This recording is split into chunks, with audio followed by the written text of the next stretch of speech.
done properly inoculation in the brow. So we will be working with E. coli. I need not emphasize the importance of this organism E. coli. Though all of you at some point of time must have had some infection, stomach infection and those things, and the doctor must have prescribed some antibiotics, and they must have told you like the water you have consumed is got contaminated. You must have read also in newspapers also like this coliform, especially like summers and rainy seasons. This health department, they will take samples from this pani puri wala. And we get that, and that time we get a very bad feeling that oh, anything else they should have reported, but not coliform. That means that potable water, it has somewhere got infected with the sewage water. This effluent discharge, it has somehow got mixed. But in the lab, it is a very important and you can say resource. Whatever genetic manipulation we are doing, some gene we are cloning, some gene we are amplifying. So we are cloning it in some vector, and then we are keeping it safe in the E. coli bacteria, and then maybe for your transformations and other applications, depending on the kind of work you are doing, from there you can take to other organisms, some other bacteria like agrobacterium, or if somebody is working with some other organisms, you can take it from there, but that we use as a stock. We have cloned it and we make competent cells of it, and we keep those you can say vectors, we clone them in that E. coli and keep them, and we make stock solutions, and we keep in -20, -80 for your use during your course of work, and also you clone and you leave it for your juniors when they come. Sometimes if some stocks, some -20 failure is there or something like this is there, so we always go back to our stocks in the -80. So don't underestimate that. So what work you will be doing today or when you are handling E. coli. So what I have observed during, let's say, 25 years of teaching and guiding the students, though it appears very easy to do this, I have seen students, they commit most of the mistakes in the first step only. So some of the things like they won't streak properly. So whenever you have to inoculate, first you have to streak your, whenever you start working with a new culture, you start working in the lab, it is always better you get stocks from your strains from your seniors and make your own plates, add your own antibiotics. Sometimes we borrow from our lab mates, from the neighbor's lab. My experience, no. At least when you are starting your work, be sure that what the organism you are handling, it is the correct one. It is growing on the appropriate antibiotics, because sometimes due to mislabeling or you can say washing away of labels, sometimes you end up with a culture which is equalized culture which is already transformed. So better to grow your own cultures with whatever prescribed antibiotic selection marker is there. And I would add one step extra. If possible, some of the commonly used antibiotics also, on that also you can do some sort of screening. Because I have seen students working, making competences, cloning, and then even they are getting growth in their negative controls also. So that means what they started, it was already transformed. Not contaminated, it was transformed, and somebody not labeled it properly, and while passing from generation to generation, so somehow you end up with the wrong culture. So in the beginning it might seem easier to just borrow from your senior and immediately start. No, better to start with your own culture, clean cultures. Do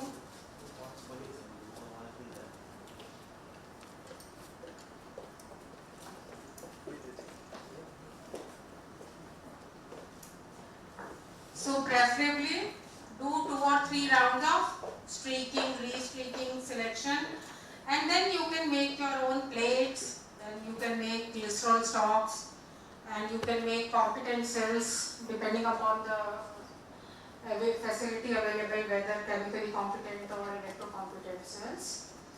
So this is one point that I have seen, and then other I have seen is sometimes like broth, if the students they are starting, it is already contaminated, because in broth you don't get colonies which are very visible to your eyes. So whenever you are inoculating in the broth, it is always better to check it properly, because it is only the difference in the turbidity. You don't see any colony. So that is one thing.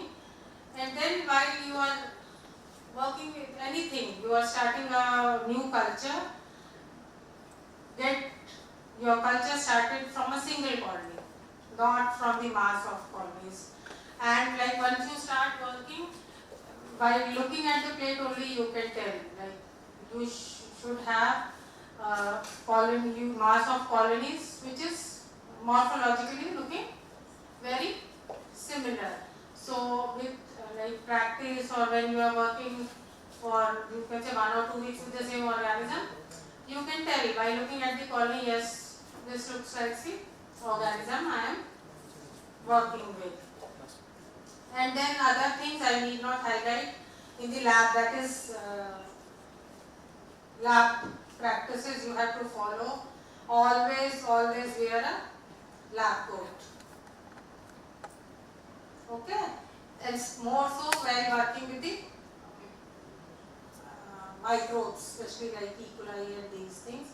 Always maintain hygiene. Like when you are starting to work in the lamina, clean your hand, sterilize the instruments which you are going to use, and once you have finished your work, after that also it is very important to clean the surfaces, because you don't know next person might be working with some plant tissue culture thing, so inadvertently you might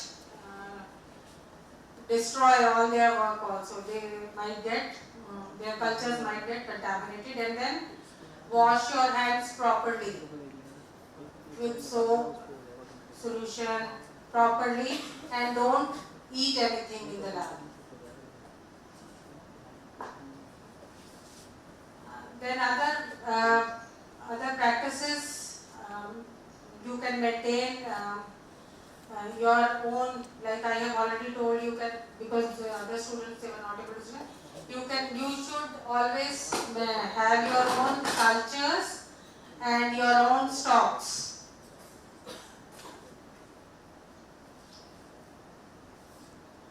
So today we have already prepared this. We are going to do streak plating of E. coli, this trait DH5 alpha, which is most commonly used. So what you will be doing, all of you will be streaking your own plate, streak plate, and then in groups maybe of 5 or 6 you will be inoculating this broth, LA broth. So how to do it? Dashboard दिखा दो.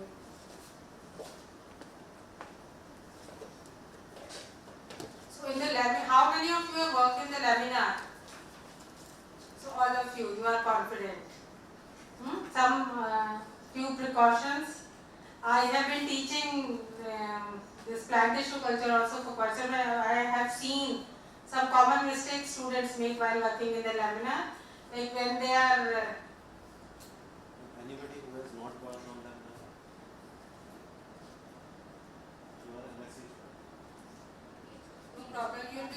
You will be given a chance, all of you. So what we do when you heard of a laminar flow? Cabinet? So what is that? Any one of you?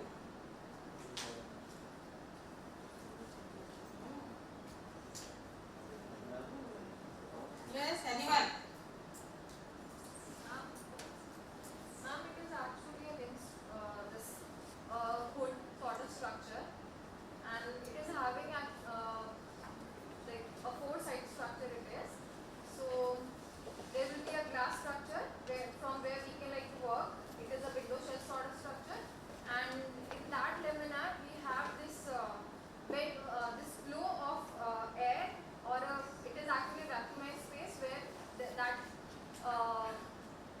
can trap certain contaminants, maybe it your dust particles and like that. So what is the specialty in that? I think all of you know, but you are hesitant to speak.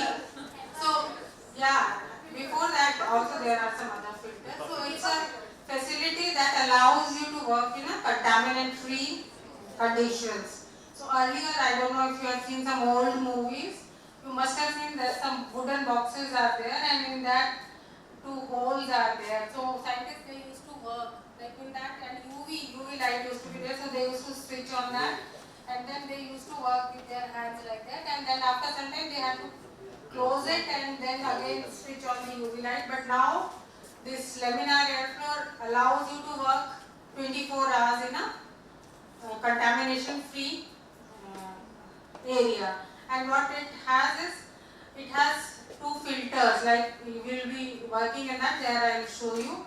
At the bottom there are motors, and then gross filters are there. So they are sucking in the air, and the air is getting filtered through those gross filters, and then like it is sending it on the first floor, you can say, to the next floor, and there we have HEPA filters, where the pore size of those filters is very small. It is only allowing the fresh air without it stops all the spores and other contaminants, and then you get that clean air in that working area, and there you have the facility. You can burn a lighter like gas lighter or a spirit lamp depending on the availability, what kind of instrumentation you have in your lab.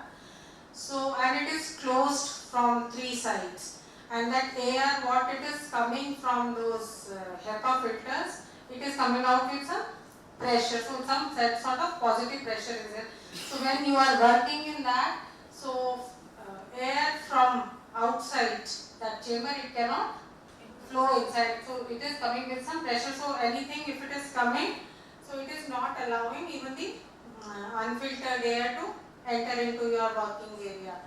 And in that area, on that chamber, we have this facility of UV. We have both working and this UV and visible light. So before starting your work, you clean the laminar flow and then switch on the UV, and that kills any microbes that is either sticking, it is either in that area or it is sticking on that working surface. So once you start working, you switch on the laminar flow, and then you will be working with your own hand. So better you might know, you might touch some of the cultures by mistake or some surfaces which might end up introducing contamination into your culture. So we clean our hands when we begin, and in between also we clean our hands, we sanitize our hand regularly along with your instrument. So one common mistake I have seen students, and most of these sanitizing agents, they have alcohol. So while hurrying, when students are always in a hurry, so I have seen they will wipe their hands with the alcohol, and instinctively they will take it near the flame. So I have seen many cases students have burned their hand.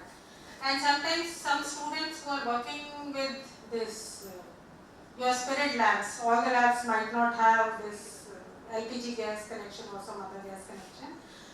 So there I have seen like sometimes if you fill it above a certain volume, so the spirit will start flowing from the lamp, and this will create a fire hazard in the lab, in the laminar flow, you get lot of flames. So don't panic.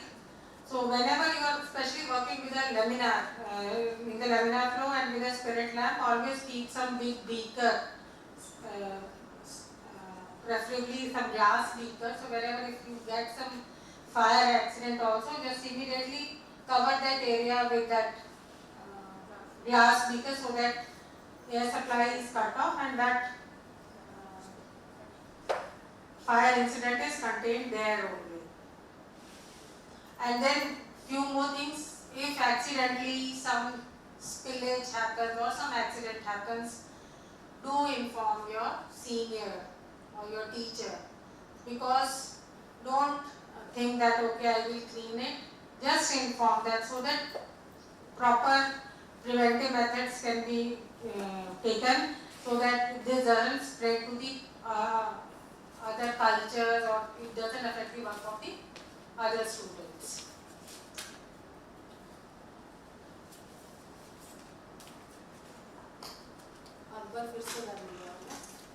So I will just give you how there are many methods of streak plating. So what you will be doing today.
Suppose this is your certificate, what we are going to do, we are going to take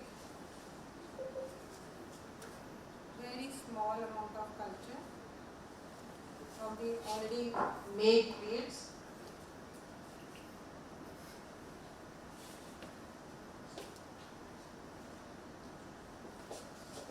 Then we'll streak like this, and then we'll leave the loop, flame it, hold it down, and then again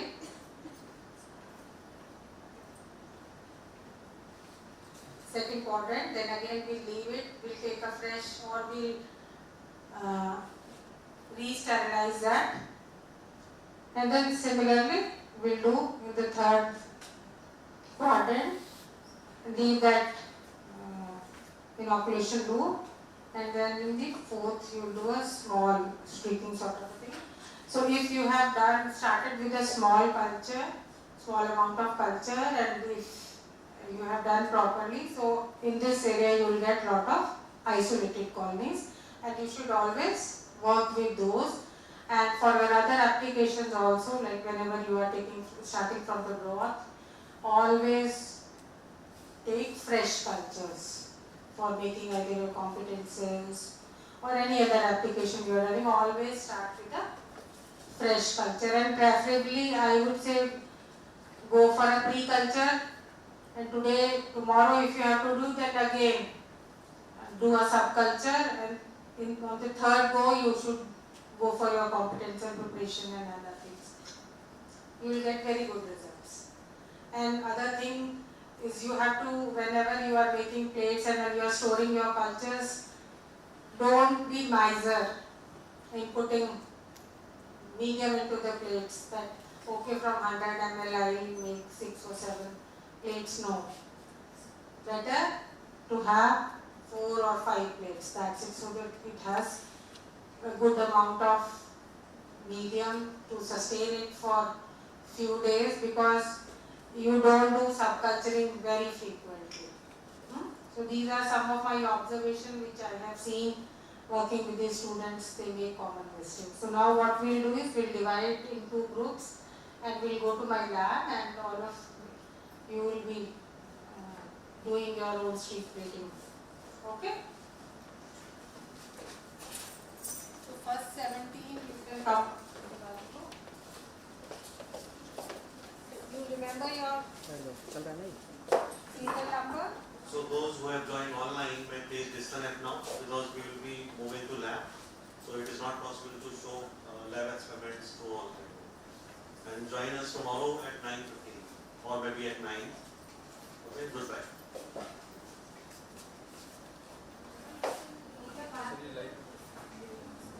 Yes, my lab.